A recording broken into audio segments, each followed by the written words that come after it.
This website is for the fictional Jason Calway, who is a new media specialist. The project files can be obtained using the link that is available in the description field below this video. Please go to the link and you can download the files, and if you keep them all together, you can even follow along while I am doing this instruction. Also, please keep in mind that I don't really get into CSS or HTML, but as the video progresses, I will provide pop-up links to link to great resources. And if you feel I go too fast, simply rewind to repeat the section. The first step is to create a folder structure. A folder structure helps keep your files organized, and it also helps maintain your site's integrity. This is what you're going to turn in when you turn in this assignment, and if you do it correctly, your site will remain intact. I am in a Mac environment, so if you are on a Windows and you're following along, there may be a few differences. In your Finder, go to File, New Folder, and type in the name of the project. For this example, I'm going to type in Dreamweaver Final. Now I'm going to double click on this folder, and I'm going to make it a little larger so you can see it. Then I'm going to go to File, New Folder, and I'm going to name this folder HTML for all my HTML files. Next, File, New Folder. I'm going to name this one CSS. File, New Folder, Images. All three of these are within my project folder. Step 2. Design layout in Photoshop. This is a very important step in the web development process because you want to have a solid design going into Dreamweaver. You can also obtain useful information from your Photoshop document, such as fonts, colors, and margins. First, open Photoshop. I am using larger sizes than put forth in your assignment. You can base your site on these if you want, or you can still use what's in the assignment. It's your choice. There is a width of 1050 pixels, a height of 721 pixels, and a resolution of 72 ppi. Background contents will be white. Now, as you can see here, I've already set up this document. Zoom in. There's the logo, the name. If I go over to the right, there's my nav bar, contact, portfolio, and resume. We'll link to those pages. Lovely image of Jason. Scroll down, there is the don't forget to shoot me a message contact link, a divider bar, and my featured work slider. I've broken this down into layers, and these layers are grouped into folders that represent each page. Here's my portfolio page. Then there's my resume page. Gonna click that away, and we'll go back to Jason's home page here. Get the header back. Now, like I said before, this is grouped by layers. If I want to save these images out individually, I click on them, and then I simply control click on the layer. I go to Image, Trim. Transparent pixels are selected. Trim away top, bottom, left, and right. And watch that, it crops it, so then I can slide that into my website later. From here, I go to File, Save for Web, where I can view different options for saving the extension.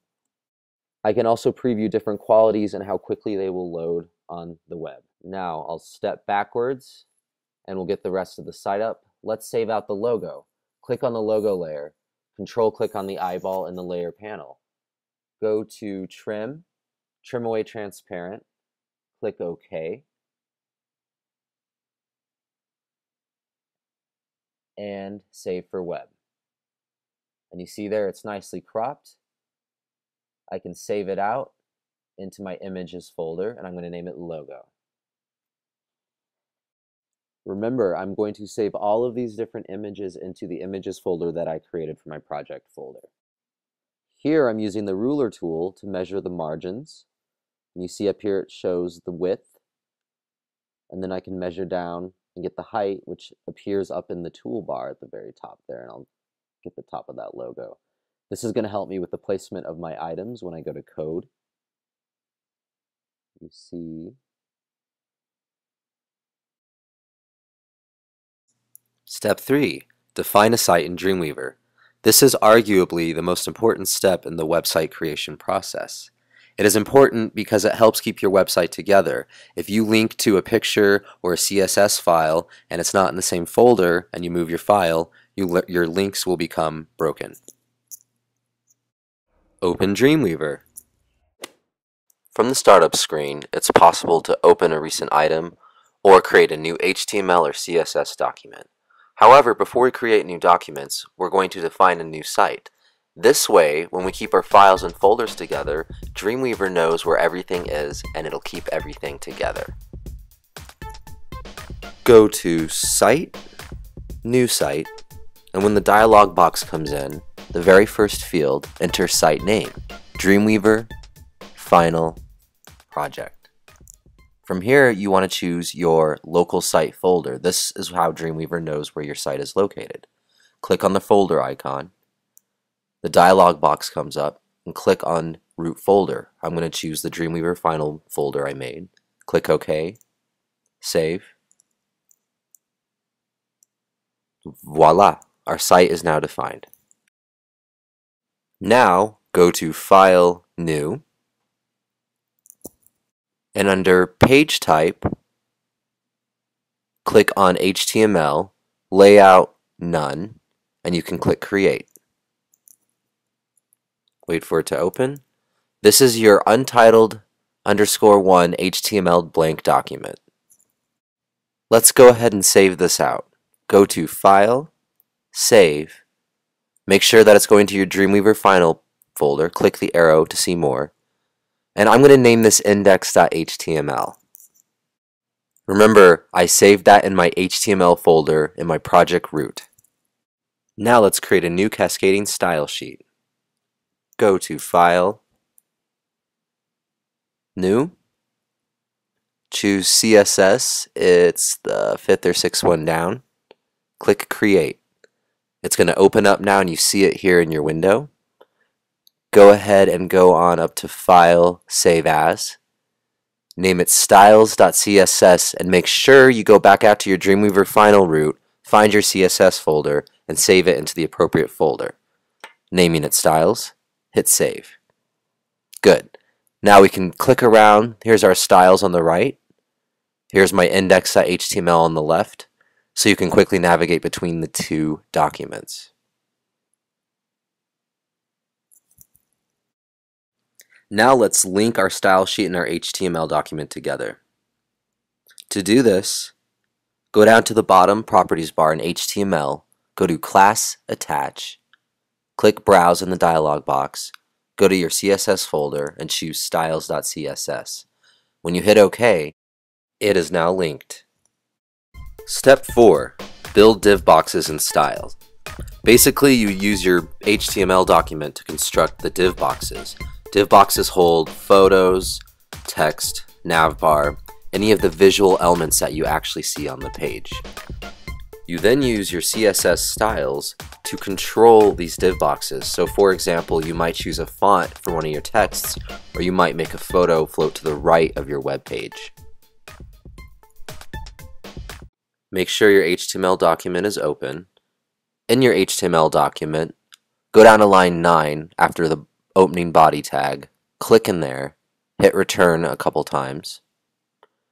Then we're going to write our first code, and you see it at the bottom of your screen.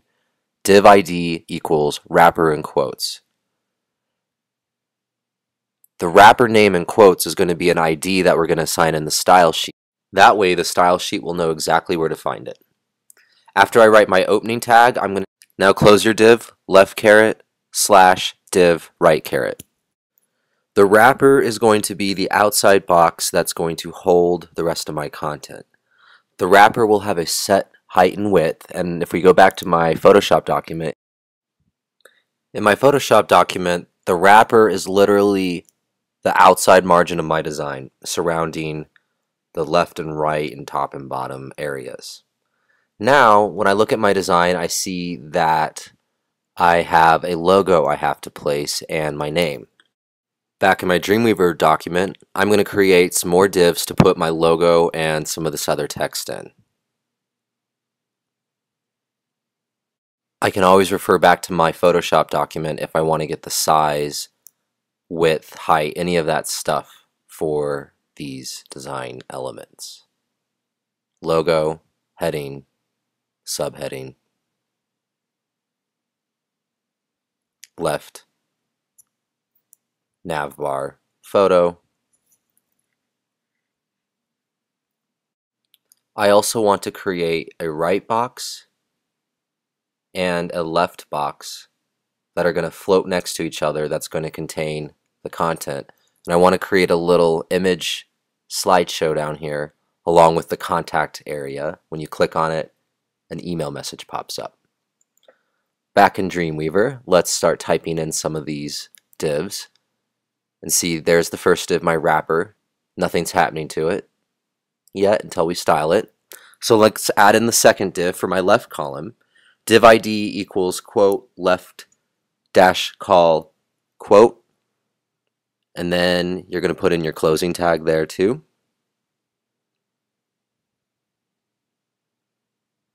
Now,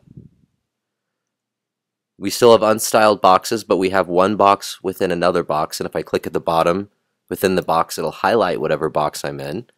Let's add a right call box to add the picture in on the nav bar that will float at the right. And you see the code there at the bottom. Close it off. Now I'm going to add a box for my logo. Within the left call box, I'm going to call it div ID equal logo in quotes.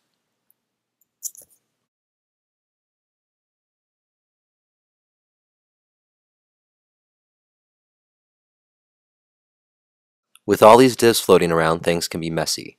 If you go to Insert, Comment, at the end of each div tag, you can type in the name of that div. So when you have 50 div tags, you can keep track of them all.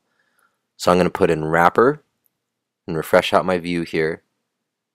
Then I'm going to click in left call and I'm going to add a comment for that. Right call, logo, so on, so forth. As you can see here. Now that we have our divs constructed and marked, we should hop over to our style sheet and start adding some styles to these so we can place our content according to our design. Click on style.css. In a little bit of magic, I'm going to pop in some default styles that I usually use.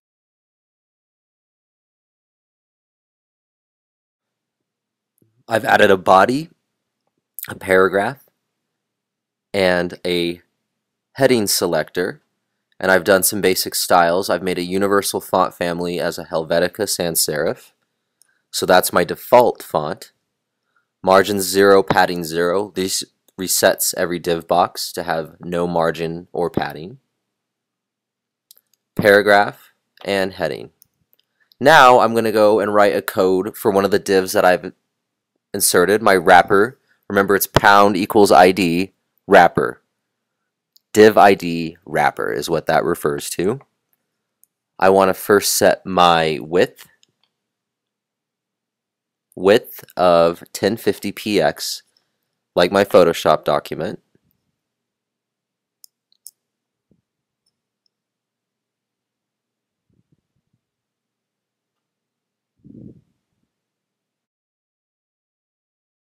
Then I want to set a height of 721px. Now I want to set in my margins. One way to do it is to write in margin, colon, top, right, bottom, left, semicolon. And you see I've zeroed it out, but I actually want to center this. And I want to bump it down by a few pixels too. So I can actually set it to be 60 pixel for the top and bottom and an auto which will center it if a width is defined, which it is. And I'll set a background color at white, hex code value, pound, FFF, semicolon. Curly right cube bracket to close. Now by magic, I've added in some additional CSS code to get this process moving, as you can see. Now I'm going to jump back over to my HTML document to see how the styling is looking, and I'm also going to insert an image so I can actually see if the styling is placing objects how I want. As you can see, I've already added an image here in the logo tag, and it's right after the logo ID, right before the div class equal left. To add an image, simply place your cursor where you want to add the image, go to the Insert menu, and click Insert Image. Now I'm going to add Jason's name using the h1 heading tag. Think of an h1 as being the main heading. Typing it in, then I'm going to close it off just like I would a sentence. Then I'm going to use a p tag for my new media specialist subhead, and I can preview what it looks like over here by hitting refresh and zoom out so you can see it. And there we go. Now that's not right. That image is not in the actual position that it should be. So I need to write a rule specifically for that image to place it on the left side of the page. So what I can do here is I can click on the image and I can use my CSS window to bring up this window. When you click the new CSS rule button, you get the new CSS rule dialog box. This box is really cool because you can actually write CSS code in a much friendlier interface than directly inputting the code. Once you have a saved and linked CSS style sheet, it will automatically output that code if you choose in the selector where it says choose where your rule will be defined, the styles.css sheet. Also, when you click on an element, it knows what element rule to assign to that in the style sheet, so you just click OK, and you can start inputting your CSS here, and it's going to automatically target that image that I clicked of my logo. I'm going to add a float left. I want it to go to the left. And I think that's all I want to add right now. Maybe I'll do a padding here. We'll push it to 0. Zero that out just in case. And there we go. When I click on the live view, my logo appears in the correct place. And now if we look at the image code here, we can see that a class of left has been added. And I'll undo that so you can see the difference. And it loses its styling. If I add it again, the styling comes back. Now I can highlight my h1 tag and I can do the same thing. That is highlighted. It knows where to put it. I'm going to make it even less specific. I want to get it in the left class, the heading tag. You see that's the path of the rule because it's in that left class div. If I make it less specific, it'll be my h1, which is fine because I only have one that I'm going to use. Let's make this a Helvetica, and I don't like Arial, it's Windows, so I'm going to erase it and make it Helvetica. And I can choose what font size I want here. Maybe go with 24px. Let's give it a bold weight. And font style, none. Text transform, I want to make it uppercase. If I hit apply, I can do a live preview. So I can change the size to say a 36. I hit apply. It enlarges it.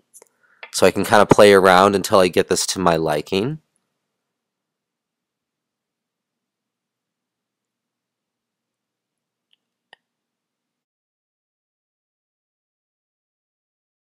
Using the magical powers of video editing, I have already completed the styling and placement of my elements according to my PSD design. Now I know this looks scary, but all I've been doing is repeating that basic process of styling divs how I want. So if I put in a photo and it looks like it's too far over somewhere to the far right, far left, I can click on it, add a new style rule, and play around with some of those rule placements to place it where I want.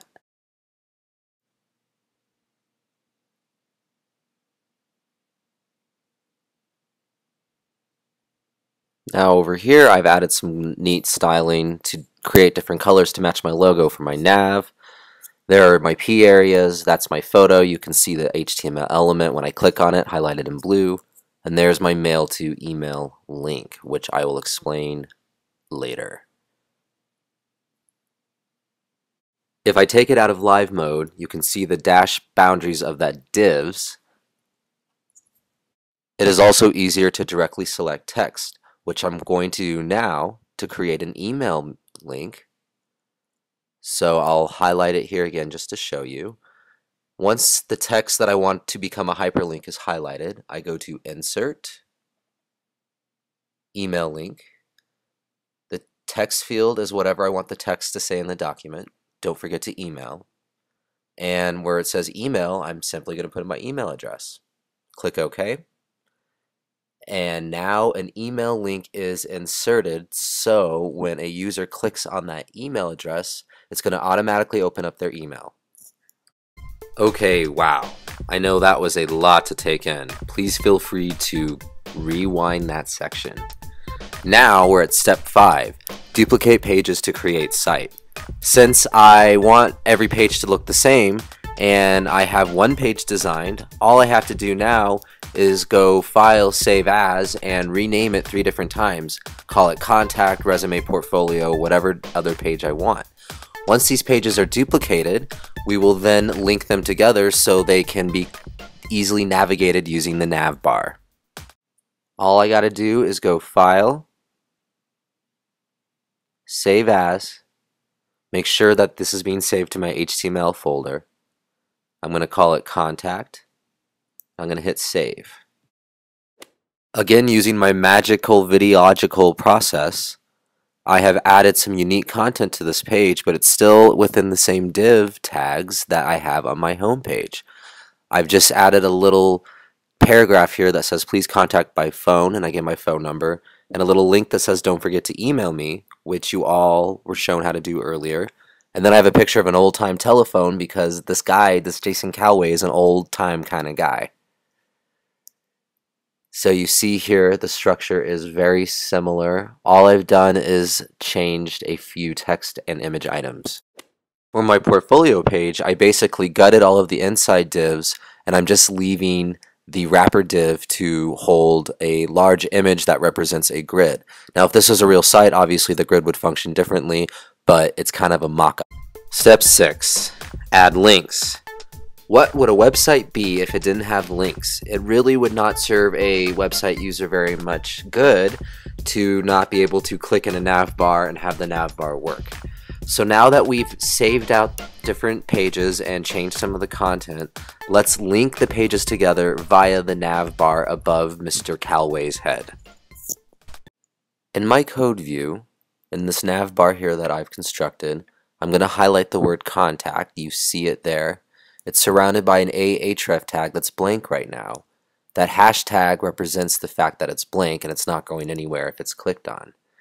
Now, if I want to link this, all I gotta do, and it doesn't even have to be within the ahref, it can be by itself. I go down here to my HTML properties bar, I grab this little cursor crosshair thing, and within my HTML folder, I link it to the link that I want it to go to when clicked. So contact will go to contact.html because I selected that with that crosshair. I will rinse and repeat the process. Now let's do it to portfolio. So I'm going to highlight portfolio. And then I'm going to go down to my little crosshair pointer and I'm going to select the portfolio page and I'm going to release. And you see it pops in where that hashtag was, portfolio.html. Rinse and repeat resume, same deal.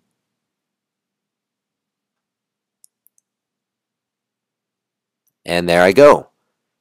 Thank you for taking the time to watch this video. I hope that it didn't create more questions than it answered. Please feel free to hit rewind or use the links that are provided in the pop-up boxes.